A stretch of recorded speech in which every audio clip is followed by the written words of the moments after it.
Shaka was the only man allowed to have sex with women in the village of Goro. Everyone followed the rule. Only Shaka could sleep with the women. No other man was allowed, not even after marriage, not even out of love. The rule made life hard for the men. Many of them were tired of sleeping alone, tired of staying up at night only masturbating by themselves because their partner has gone to line up at Shaka's house. They talked about it secretly in groups. A man named Guma said loudly one evening, "I'm tired of this. I'm tired of using my hands every night. This rule is killing me." Other men agreed. Some laughed bitterly. Some were angry. Some were simply exhausted. Meanwhile, the women were fighting among themselves. Shaka had a list, 3 women per night. But fights happened almost every week. One afternoon, Tenny and Bala grabbed each other's hair in the middle of the road.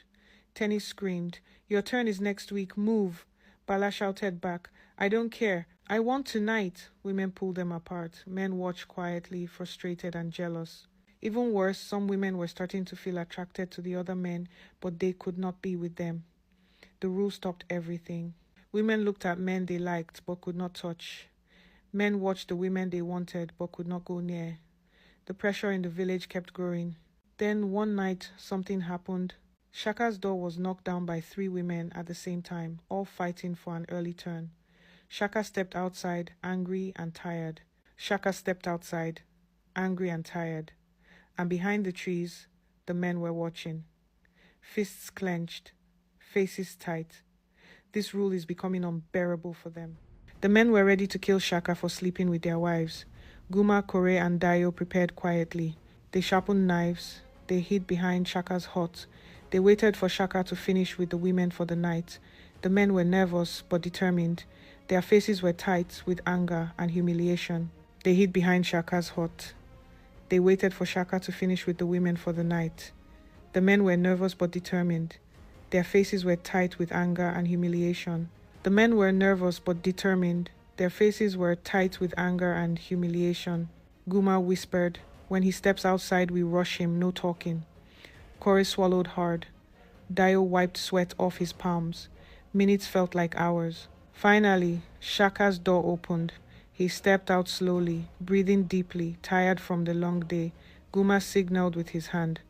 The men jumped forward. Guma signaled with his hand. The men jumped forward, but they did not get far. A loud horn blasted through the village. Elders came rushing out with torches. Warriors surrounded them instantly. The 3 attackers were grabbed and thrown to the ground. Kore shouted, "This rule is unfair. He took our wives." Dayo yelled, "They like him more than us now." But the village elders did not show sympathy. The head elder said, "You entered our land. You accepted our rules. You broke them."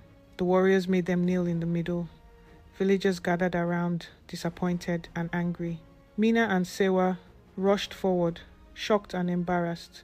Mina said, "Kore, why would you try this? You agreed to the rule." Sewa said, "Dayo, what were you thinking? This is not your home." Their wives stood beside Shaka instead of their husbands.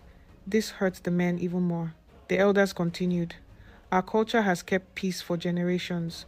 No outsider or angry husband will destroy it. Shaka's rule remains." The crowd agreed loudly. Guma, Kore, and Dayo were forced to apologize in front of the entire village. They lowered their heads and admitted they were wrong. Once the apologies were made, the elders allowed the couples to leave Goro the next morning. They walked out silently, ashamed.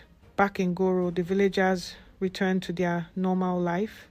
The women resumed following the list. The men stayed in their place. Shaka continued his duty. Only Shaka is allowed to sleep with your wives while you stay in this town. You must not sleep with your wives. It is forbidden.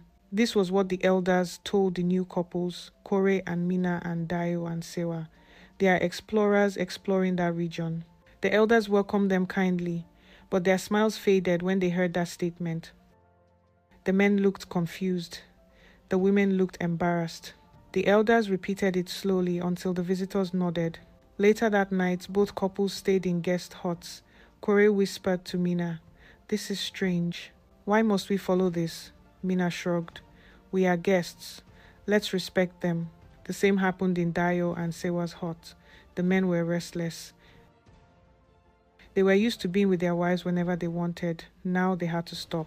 The next day, the women were taken to meet Shaka. Shaka welcomed them politely, calm and confident. He explained the rule to them again. The women nodded. But they both stared at him longer than expected. By the third night, the whispers began. People said Mina and Sewa had already started spending their nights with Shaka. The rule allowed it. Kore and Dayo acted calm, but inside they were boiling. When Mina and Sewa returned each morning, they looked different. Relaxed, smiling, soft, happy. The husbands noticed this immediately. Kore asked Mina, "Do you really have to do this every night?" She answered quietly, "It's their rule, and Shaka treats me very well here." Dayo asked Sewa the same. She said, "He is gentle and respectful. I feel safe with him." These answers cut deep. The men felt powerless. The more the women enjoyed their time with Shaka, the colder they became toward their husbands. Guma noticed the visitors' frustration. He pulled Kore and Dayo aside. "Now you understand how we feel," Guma told them.